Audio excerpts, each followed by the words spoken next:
I'd like to say good afternoon and welcome all of you who have joined today's Zoom call in which we will talk about some activities at the West Virginia Legislature. I'm Steve Roberts. I'm with the West Virginia Chamber of Commerce, and I'm glad to be joined by Brian Dayton, who is the Chamber's Vice President for Policy and Political Affairs. We do have an opportunity for taking questions. So as you think of a question, put it in your Q&A box and we will get to it.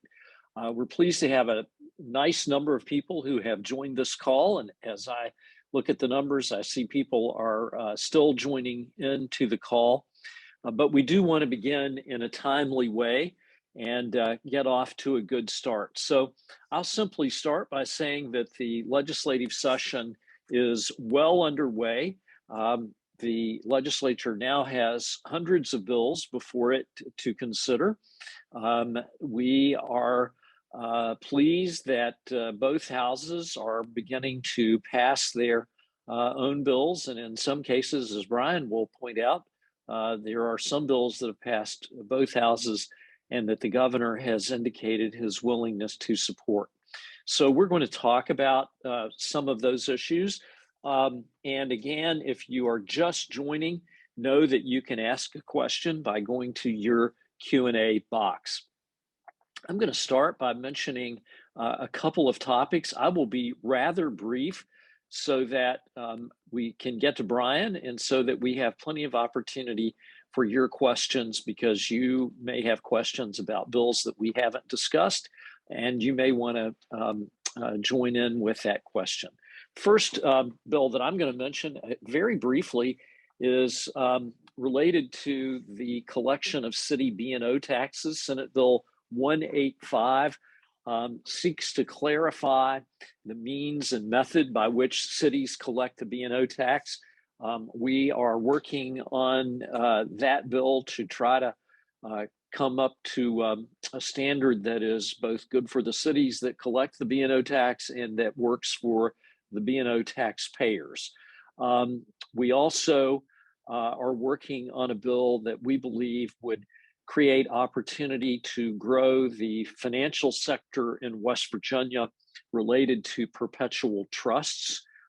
This bill is still in the making and has not been introduced with a bill number, but we see substantial opportunities for growing and improving a very important part of the economy in West Virginia by making some changes here. And we have fortunately had conversations with legislators who are very open to those kinds of changes. We're also following with interest House Bill 4007. That is related to the personal income tax.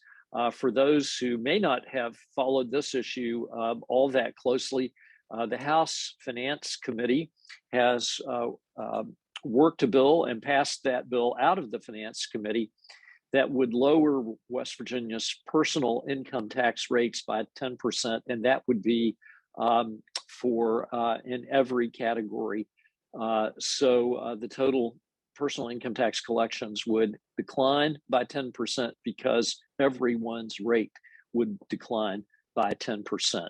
I guess I would put in a quick note related to House Bill 4007 that even if this bill were to pass, West Virginia would still have a higher personal income tax rate than any of the states that surround us.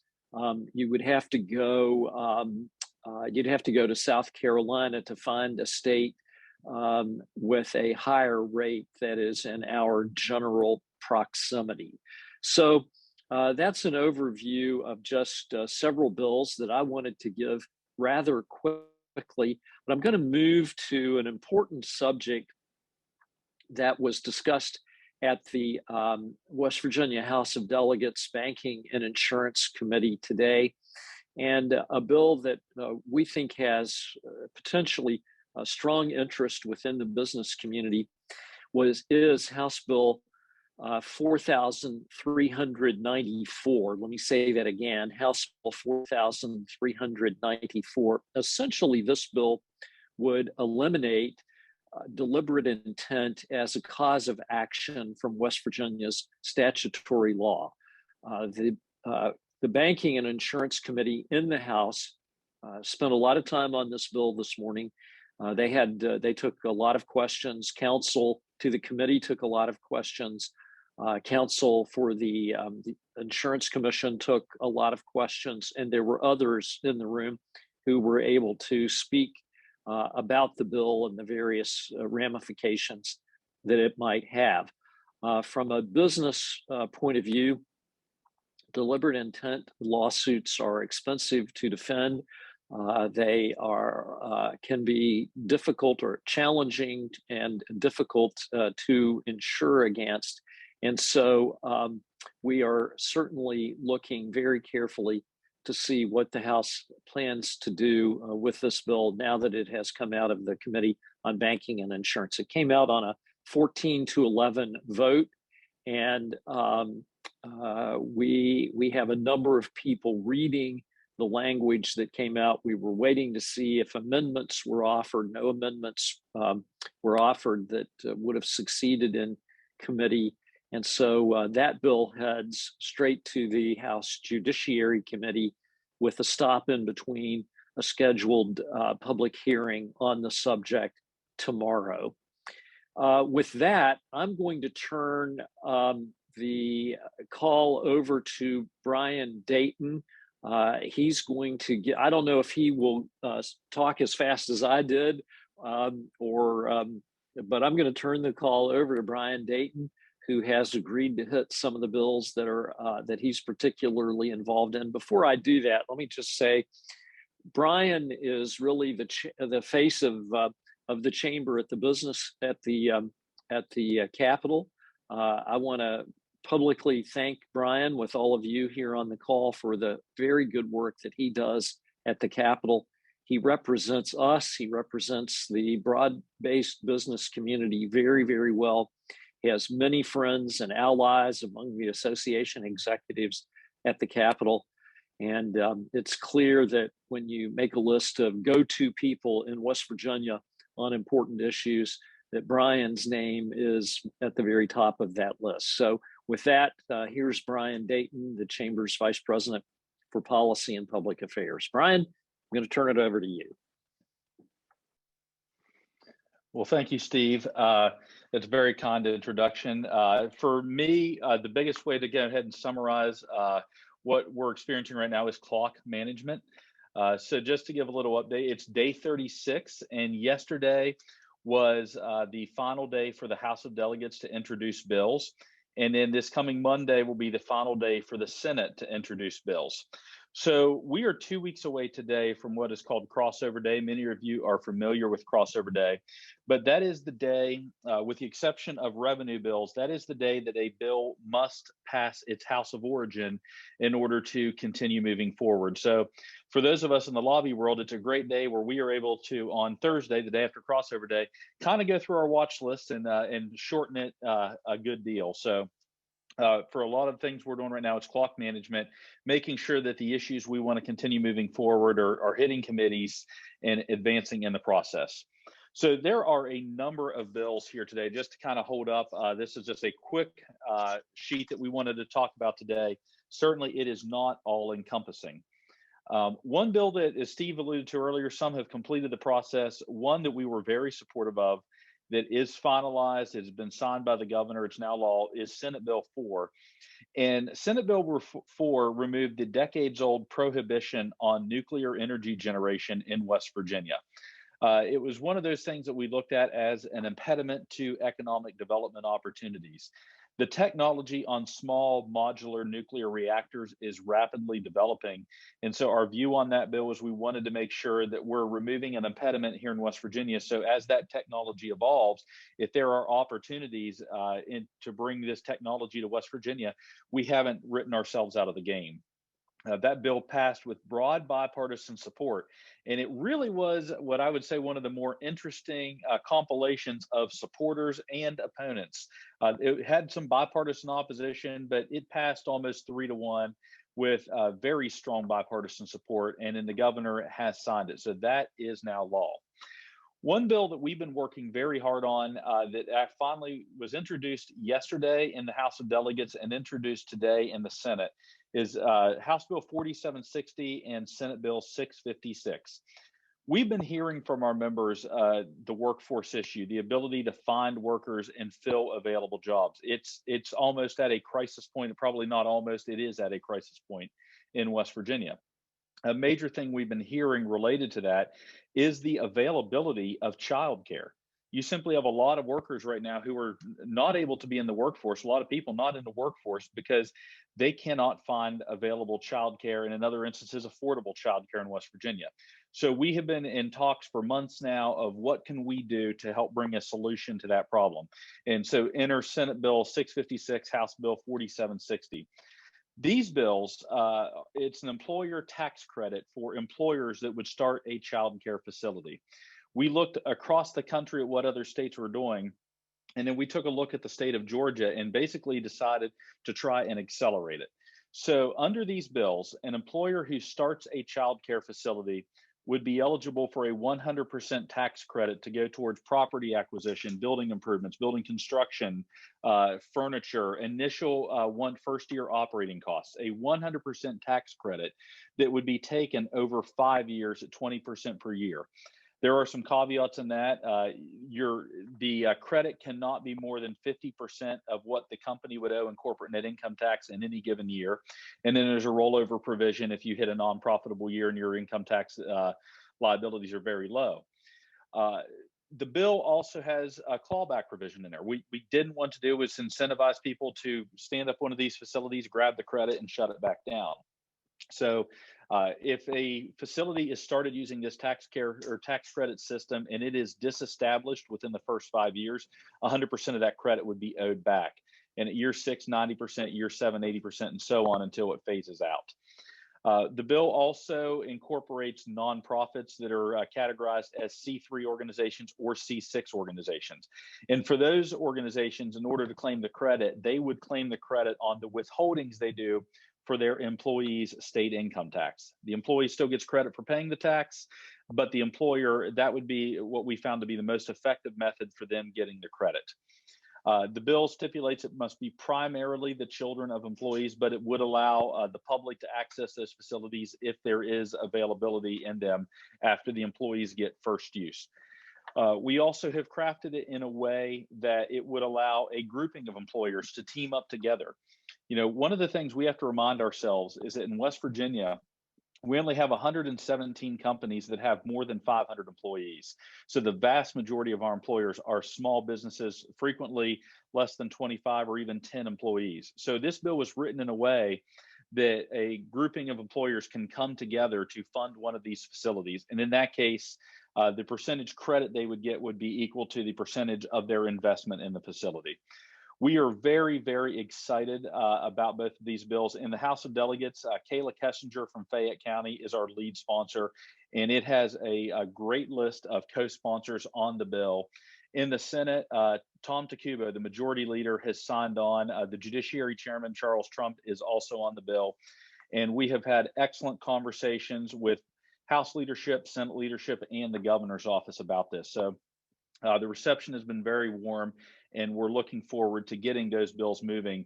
Again, this is an optional system, but it is something we wanted to do to give a tool for employers who might want to start a child care facility as a way to either attract workers or retain workers that are there. So we're very excited about these bills. Shifting gears a little bit, also on the workforce issue, there are two bills, Senate Bill 2 and Senate Bill 3, that reform the unemployment compensation system in West Virginia. Those bills have both passed the state Senate and are now single reference to the House Finance Committee. It's truly a bundle. You cannot get one without the other.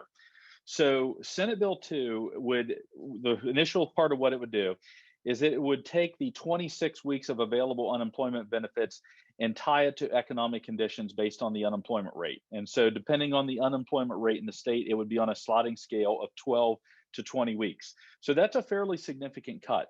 So then you enter Senate Bill 3, And so what Senate Bill 3 is doing is it's really beefing up Workforce West Virginia's ability to help people find jobs and match them to the jobs that match their skill set. So it's really going to improve that aspect of it. And it's also going to require more job searching aspects from those on unemployment. Another aspect of the bill is right now, if you are on unemployment and you want to take part time work, that may not be considered what is by the federal definition suitable for you, you're going to lose some of your benefits. If not altogether, you'll have them reduced. So Senate Bill 3 says no.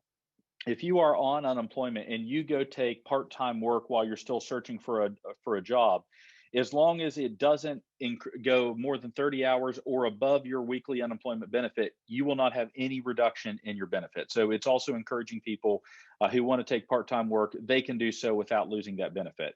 So it really is a bundle deal. Workforce West Virginia has stated that they cannot implement Senate Bill 3 without Senate Bill 2.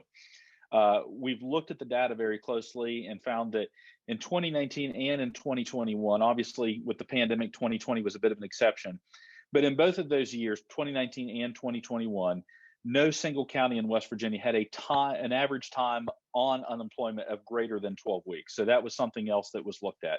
So those bills are both resting in the House Finance Committee. They have completed action over in the Senate, and we'll get further discussion over there. Steve mentioned, we followed a bill this morning in the House Banking and Insurance Committee on deliberate intent. There was another bill that was considered first on the agenda in House Banking and Insurance this morning, and that was Senate Bill 262. This is a bill supported strongly by the state treasurer that would essentially require the state of West Virginia to divest from financial institutions who lead boycotts of energy companies. Obviously, this has been of concern to a lot of the chamber's banking members. So what we have done is basically we've been in very close contact with our banking members on this bill. They are taking the lead in negotiations with the legislation. We are a lot of times, if you're over the Capitol, you can have too many cooks in the kitchen. So we're being cognizant of that, but ready to support them in whatever they need as they continue negotiating on that issue.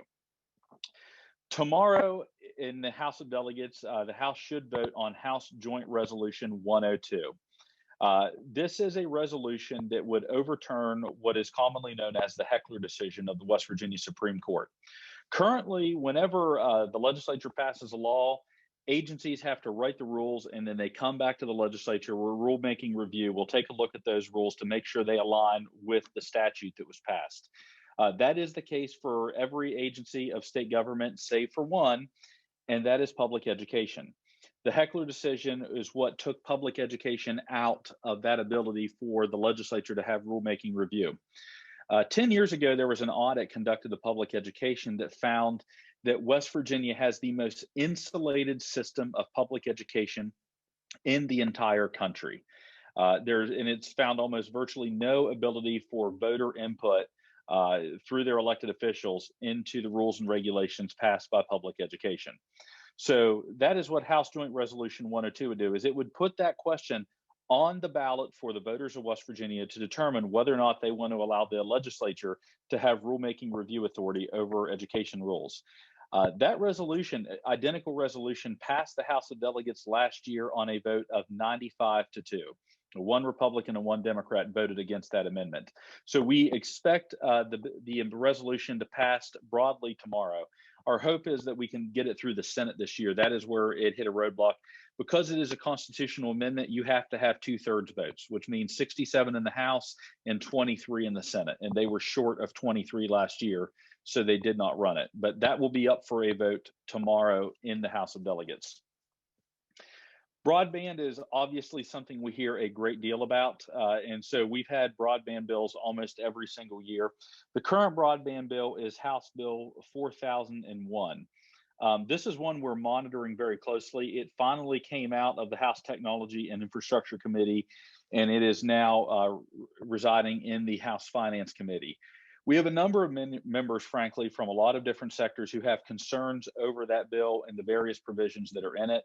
So we've been monitoring it closely. Our members who have specific concerns about the bill are closely engaged in the process.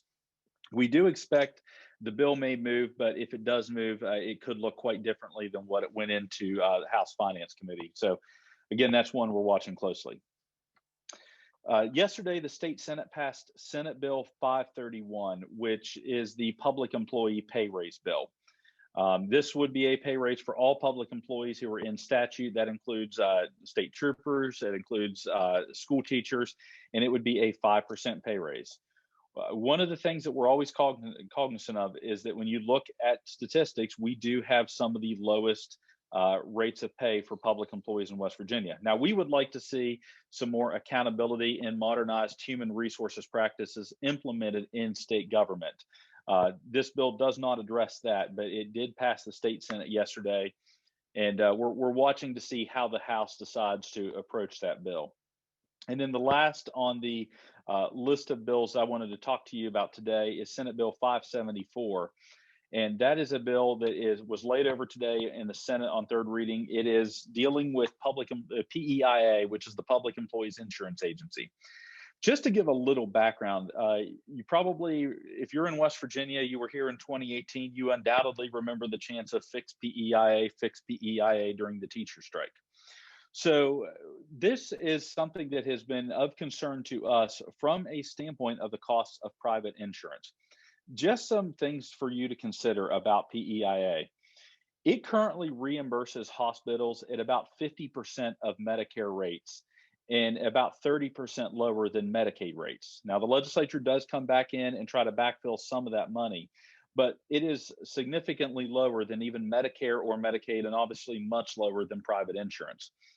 Another thing, PEIA, those on PEIA, public employees, have not had a premium increase since 2017 going into 2018. And at that time, just depending on the salary range, it was anywhere from a $2 to $7 per month increase. Another thing, checking the rates right now, the premiums that employees pay for PEIA are lower right now than they were in the year 2014. This is something that we are starting to view as very unsustainable, because at some point you're going to have a large rate increase. And so rather than gradual adjustments, it's going to be a pretty shocking adjustment when it finally comes due. So what Senate Bill 574 does is it would allow hospitals to negotiate with PEIA on rates to begin bringing that more into line. We don't, at this point, we don't know whether that bill will continue to move. We are watching it very closely, and it is supported by a number of our members. So that is just kind of a quick rundown. I know Steve and I both went through a number of bills. I'm looking right now, I see a couple notifications in the chat box right now. If you have questions, please type them into the chat box, or please go ahead and type them into the Q&A box. Steve and I are here. This is a great opportunity for us to hear from you as well. And so, we'll just go ahead and pause for a second and allow anyone to put questions in. And I'll come back in with, while you are thinking of asking a question, let me say thank you for those who've made comments in the chat box. Brian and I felt we might cover elections for just a moment. So I will go ahead and say the elections for West Virginia's offices are now pretty well set. The parties had until, I believe, midnight yesterday to fill any unfilled ballot positions. So we now have a good idea of where the races will be. We will be engaging through our political action committee in some West Virginia House of Delegates and West Virginia State Senate races. We see a number of good candidates, some incumbents, some who are offering to run, some who have served before and are offering to come back into public service. And we look forward to the opportunity to work with them in both the May primary and then in the November general election. We are paying close attention to any polling that is available. We are watching for any trends that may be developing based on the kind of national landscape. And I think I probably could sum up by saying we see much about which to be optimistic because we once again have a number of quality candidates who have offered themselves for public service. One bill that I want to, or one issue that I want to speak to briefly. I believe Brian is probably reading a question in the Q&A, so I'll let Brian read the question in the Q&A, and I will just come in and say we're also excited about the opportunity to pass Amendment 1 that will be on the November ballot. We are partnering with a number of groups and associations and are working most closely with Rebecca McPhail at the West Virginia Manufacturers Association and Charles Bird at the Gas and Oil Association of West Virginia. So we value those relationships. We appreciate the great work being done by Rebecca and Charles, and we are partnering with them so that we can try to get Amendment 1 passed and put taxing authority in the hands of the legislature, taking it out of the Constitution so that we have greater flexibility when flexibility is needed. We think this is a fairly straightforward modernization tool to help West Virginia be where it needs to be relative to the rest of the country in determining who sets our taxes and at what rates. Brian, with that, I know we have a question in the box, and I'll look and see if there are any others. Sure. So I just wanted to go ahead and also go ahead and address a little bit of what Steve had said. One thing with the elections, just to remember, is that the primary elections are back to having increasing importance. 20, 30 years ago, what we found was that the Democratic primaries, where most elections were won and lost, and then we hit a period where general elections were very, very important and less on the primary election. We're starting to shift back into where the primary election is just absolutely important in West Virginia. So I believe the date is May 4th without it being directly in front of me. That is going to be a really important date. So on the PEIA bill, just to go ahead and talk a little bit more about that. Last year, I believe it was, maybe 2 years ago, there was a bill to limit anybody who is currently not on PEIA, because local and county government can also join PEIA. There was a bill to basically freeze anybody else from joining, and it was due to the reimbursement rates for hospitals. So just to give a little answer on that, and in the effect of what could happen with Senate Bill 574, if they're allowed to negotiate rates, there is, I would say, a likelihood that the premiums paid by PEA would have to be addressed. And just to go back and remind you, there has not been a premium increase for 5 years. Last one was from 2017 going into 2018. And that the current premiums are lower than they were in 2014. So that has been something concerning because that can help put some pressure on private insurance rates, which many members of the chamber do pay.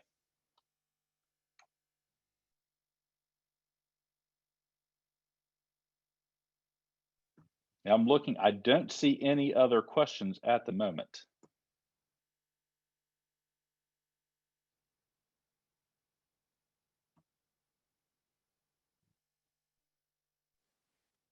Brian and I pride ourselves in being able to get to the point and put the information out. We know that you are busy and have big agendas. If we don't have further questions, we will thank you for your time. We will thank you for your attention and for joining the call. We would remind you, we are here at the West Virginia Chamber of Commerce, where our general phone number is 304-342-1115. We welcome questions, comments, and inquiries, and we thank you for your support and participation. With that, thank you for your time this afternoon.